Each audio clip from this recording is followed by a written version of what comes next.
Okay, hi, I'm Steve Jackson. This is Darley Dale Cricket Club in the heart of the Derbyshire Dales. It's the 5th of October 2017 and we've got a very distinguished group of Darley Dale cricketers to interview today. I'm going to let them introduce themselves, starting with the club chairman, Bob. No, I'm the President. Yeah. President. Very important to get titles right for history. So, if you want to say who you are as you start, and then we'll work into the history of this distinguished club. Yeah. I'm Bob Winthrope. I'm currently president of Darley Dale Cricket Club. I was captain of Darley Dale Cricket Club first team for 24 years. Right. That's made you the longest serving club captain, I suspect, in that period.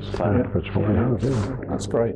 Yeah. So you've seen a lot of changes here. An awful lot. I mean, I've jotted down here a lot of everything I've jotted down has been my memories of the club, because I've lived locally all my life. I'm back living locally since I got married as well. Right.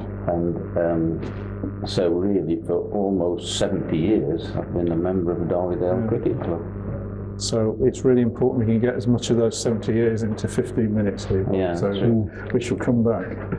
Jim, would you I'm Jim Horton. I'm a board committee member. I've been involved for the last 8 years, something like that. I played in the 80s and then went to play, to run the women's section at Worksworth for a while. And prior to coming here in the 80s, I played for Duffield for a long time. So, another good club. Yes, indeed. He was a brilliant bowler.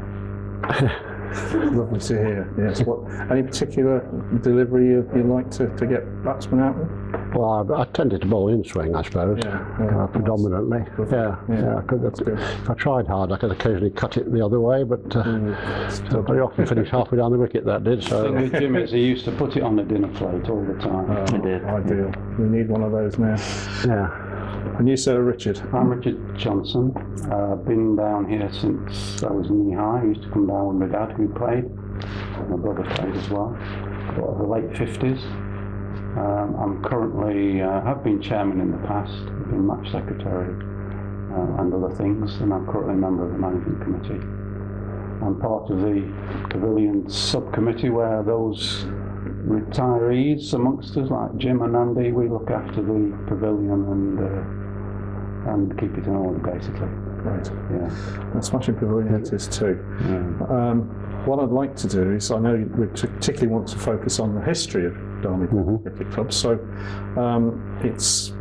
it is, as we've established, distinguished. It's been here since 1863, yeah. Yeah, so in terms of that history, are there particular highlights you'd like to share?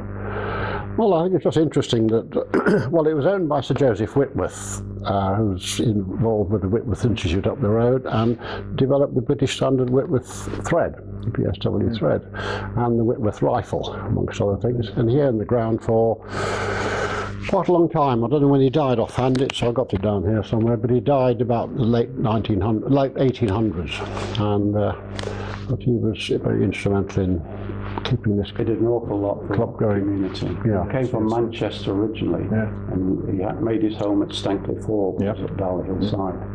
And he did a lot for the community. The big Whitworth Centre up the road. It's a very large community centre built in the 1890s. The country's first indoor swimming pool, billiards rooms, reading rooms, you name it, it was there. It was fantastic. Well, that was Lady Louisa actually after he died. He died in 1887. Yes, and the hospital along the road. There's many Whitworth things in Manchester as well. Yes, the Whitworth Street. We do know Manchester. We're quite lucky because people over the years have kept all the accounts, copies of the accounts and copies of the minutes. We've got a huge range of those, and they're all with the Derbyshire archive people in Matlock at the moment, so they're being looked after carefully, because Malcolm Johnson, Richard's elder brother, kept them for a long time, and prior to that they were kept in the local bank, I believe, weren't they? Yeah, the bank manager at the old Williams and Deacons, as it was then, any new bank manager who was appointed, it was kind of part of their duties to be the treasurer of the club. So that went with the job. That's a great job. Yes, indeed. That's great. So, very well established, lots of community links, which is really important for any club cricket club. Lots of interesting, lot of the matches that were played initially, and for quite many years, actual fact, were associated with the railway line. Because that 1863 was the year that the Roseley to Matlock, and the Roseley to Buxton bit was extended, When I wasn't it? first played as a boy, we used to walk down to the station at Darley, which was open then, and we either went north towards Buxton on that line and played teams every now and again, or we went south towards Derby and we played any teams between here and Derby. And that's what you did. I can remember walking to the station with my dad before I was playing, that's right. helping to carry his bags. We used to come to Derby Station, jump on the train, and off we'd go to Derby. I think, was it Derby Railways? Was probably That's right. Derby Railway. British Railways, Derby Midland it was called, I think. That's how it was. And I do remember one of you telling me a few years ago about C.A. Olivier being a player here before he joined the County Cricket Club, which was really, just for the record, he was the first West Indian. That's right. Yes. Call him that. The title. Charles Augustus Olivier. 1906, I think it was. Do any of you know how it came that he came to this club? He was employed by somebody, Samuel Hill Wood in Glossop, wasn't he? Hill Woods were associated with it. We used to have a wonderful photo of him, didn't we? We did. On that wall. Many years ago we had a break-in, and for some reason some photos went. And unfortunately that was one. It was a signed photograph which he presented to the club. And also A. Lawton. A. Lawton, Lawton, was another Derbyshire man. Derbyshire, wasn't he? He played down here. 1900 to 1910. Yes. So we've had some pretty distinguished players. players. And indeed you've had some other associations. I think the Book Tailors were involved. The Book Tailors were involved. And we used to have annual dinners, didn't we, with them. In fact, when they set up the nursery fund for Derbyshire, I think Will Taylor was involved, the old secretary. And they ran some whist drives and dances here for 5 or 6 years on the trot, and raised quite a bit of money. In current money, about 6,000 or 7,000 quid worth. £20 then. 7,000 odd pounds. Money for the club, for the county. So we've had quite a big association with Derbyshire. We had Derbyshire second 11 games many years ago. Some Derbyshire club and ground games. And then the famous Hampshire game, which we'll come on to later. So in terms of how this club is associated with the community, do you have do you still very much feel a key part of the community? You mentioned earlier about the number of Whitworth legacies around here, but this is a key one in many ways, and not just a cricket club, I suspect. I mean, has that been a feature of the history? No, that's right. No, we've had, going back into the 60s, we had the Derwent Hockey Club, for example, played down here. Yes, it did. Several years. They had 2 full-size pitches. Digging a bar out there.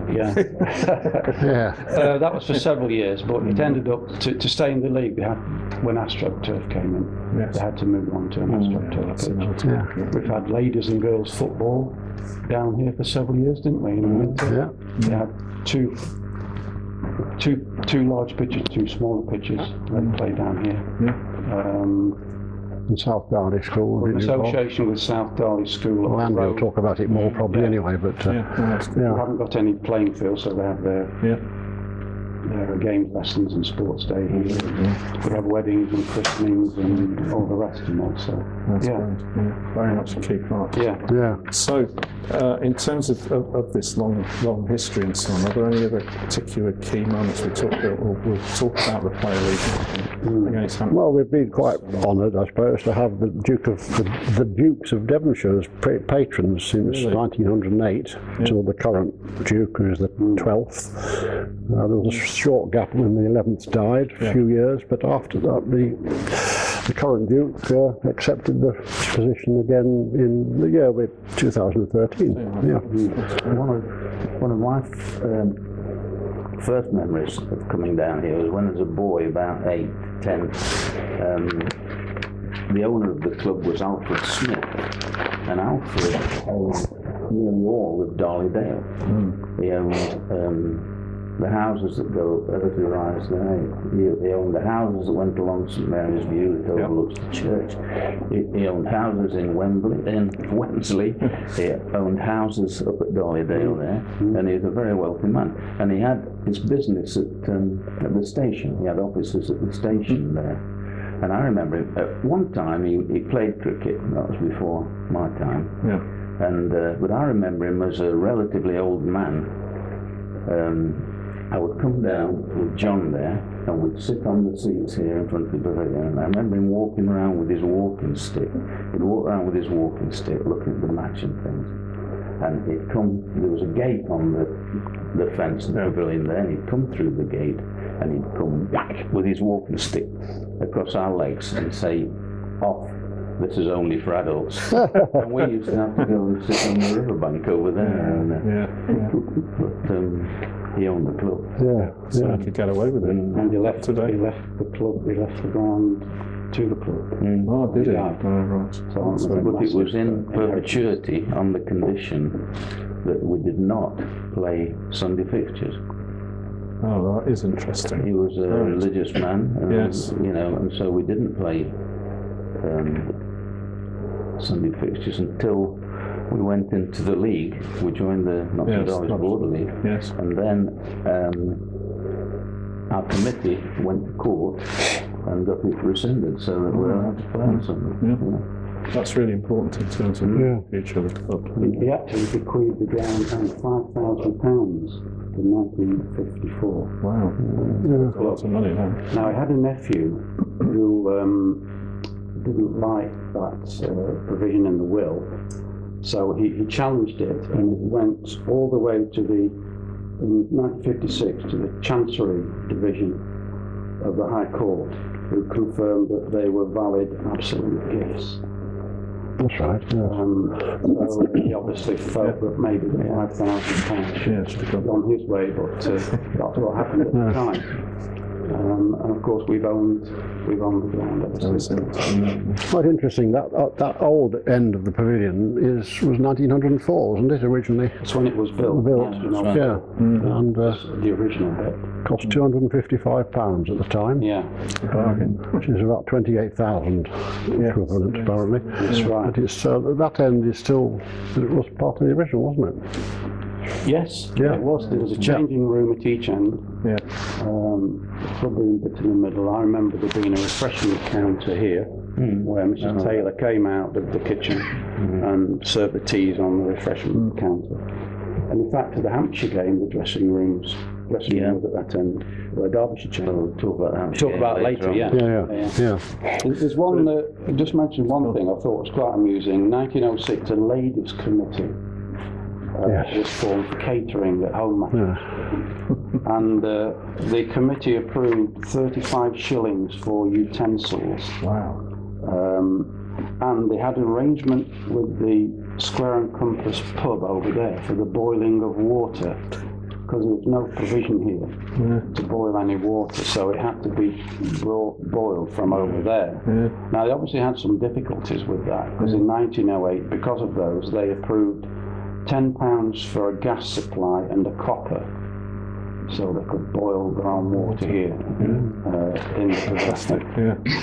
Interesting, they have a ladies' committee for the teas, but in actual fact, the first dinner to which ladies were invited was in 1954, so it took them a while to get there. Yes, that's probably part of the course, I should Yeah.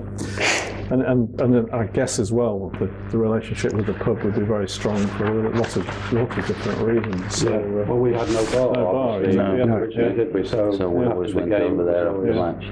Yes, a popular venue. In fact, Richard Hodgkinson was a pretty good bowler. He was a good bowler, Played in the first. His dad owned the pub. In the last few minutes, Bob, I think you've also been groundsman here, you said Yeah. earlier. So I just wondered any particular difficulties of preparing a pitch in the sort of, I guess you get quite a fair share of rain. And, Going back to when we started doing the ground, it was John and I, in our late 20s, I think it would be, who took over doing the ground. And we got a 36-inch ransom mower that weighed about 2 ton, I think it must have been. And it cut very short, it was good, but to turn it round, you have to jump off the mower and push it round as hard as you can, and then go back and put another strike that way, and then turn round at that end and go back that way. And it took 5 or 6 hours to mow the whole lot, and we were young and fit then. But it was exhausting, it really was. But we've now got very, very good machines. In our day, the machines weren't so good. We had an old road roller that was always breaking down, that we used for the wicket, and it wasn't that heavy. But, we used to get good wickets. It's always been slow down here. Yeah. I think it's with the river being just behind, and, it never used to, it drains better now than it ever has. It does, yeah, I've noticed that. Yeah, but it never used to drain very well, and so irrespective of how much you rolled it, it was always softish, it was always slow. If you got on your front foot, you were fine. Winnie Richard, all the time. Oh yes. you didn't tell the opposition that. No. Can I mention one other thing, which we used to have a very fine score box over in that corner, the base of which is still there. It was presented by Alfred Smith to the club. It was a really tall gritstone built. It was there for the Derby Championship match, so it's on some of those photos. In fact, we've got a photo in Jim's book about when Alfred presented it, the dignitaries in front of it. To commemorate the It was to coronation, commemorate wasn't it? George VI. King George VI, and I've got here, when it was demolished, I rescued the plaque that was inside it. Brilliant.